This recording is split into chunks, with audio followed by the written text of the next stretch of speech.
we're in a weird economic time. Yeah. The past few years have been nutty. The coming, few years, who knows what's going to happen. Yeah. So I'm curious your thoughts on like what you're doing. And we've talked about this a little bit, but I mean, this is a fun conversation. Like, what do you invest in now?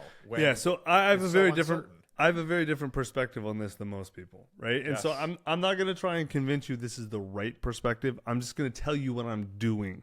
Almost all of my focus right now and for the immediate future, meaning at least the next 2 years, is I invest in hard productive assets only. So let me be like super clear what that means.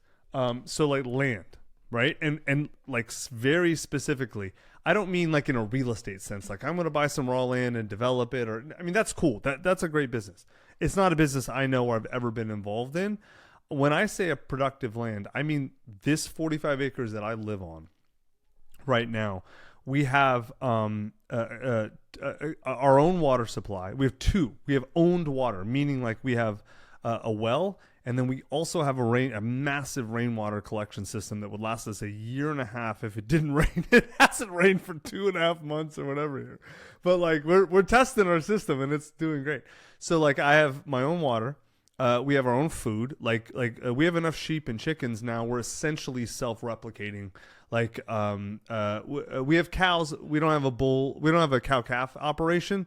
But like we have essentially all the food we could ever eat, right? And we can grow. We're not that great at growing stuff yet, but good enough, right? So we're water independent. We're food independent.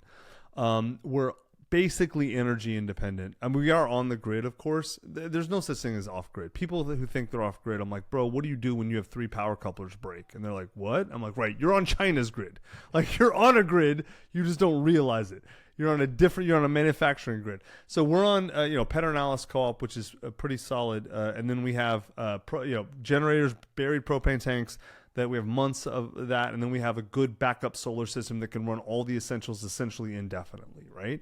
And so like regardless of what happens in terms of supply chain breakdowns, in terms of societal upheaval or whatever, we're really, really well put together here. And not just like, oh, I've got a bunch of dry food.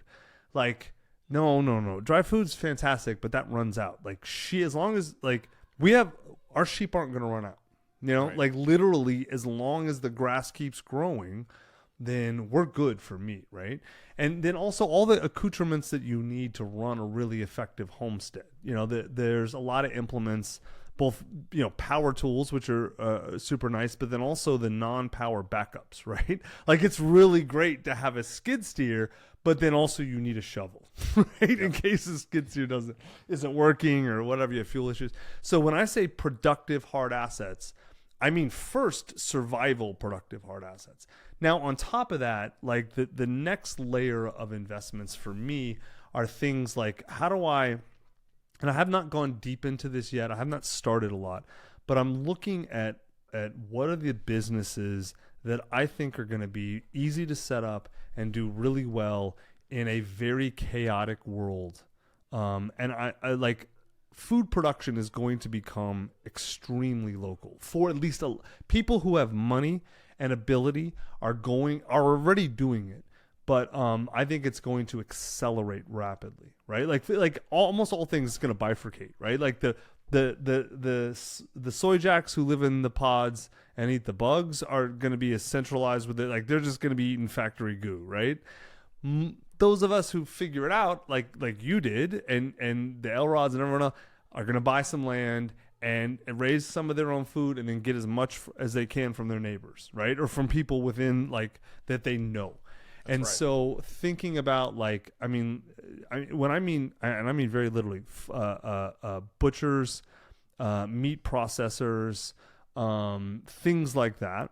Those businesses are either pretty easy to buy right now, or pretty easy to start. And most of the people running them are either old or decades behind in terms of just basic modern business processes, which in certain ways is good, right? But in other ways, there's a lot of improvements that could be made without becoming too stupidly spreadsheet brained, right? Like, And so, like, I've been looking at those very, very closely, and trying to figure out where do I need to learn, and where can I bring expertise into those areas. That is actually where almost all of my money is, because I think we're reaching a point where, it might take 5 years, 6 years, but I'm concerned there's going to be at least a few incidents, and they may not be long term, but where, like, if you can't get it within 10 or 20 miles, you're not getting it, right? And so, like, what does a world look like that maybe isn't like that forever?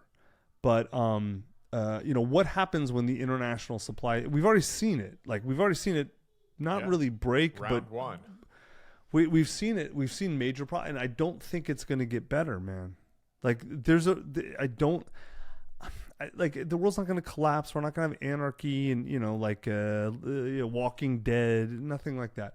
But, like, I think so much of what we take for granted in the modern world, a lot of it is going to fundamentally change, and a lot of the high energy inputs are going to have to be sourced locally.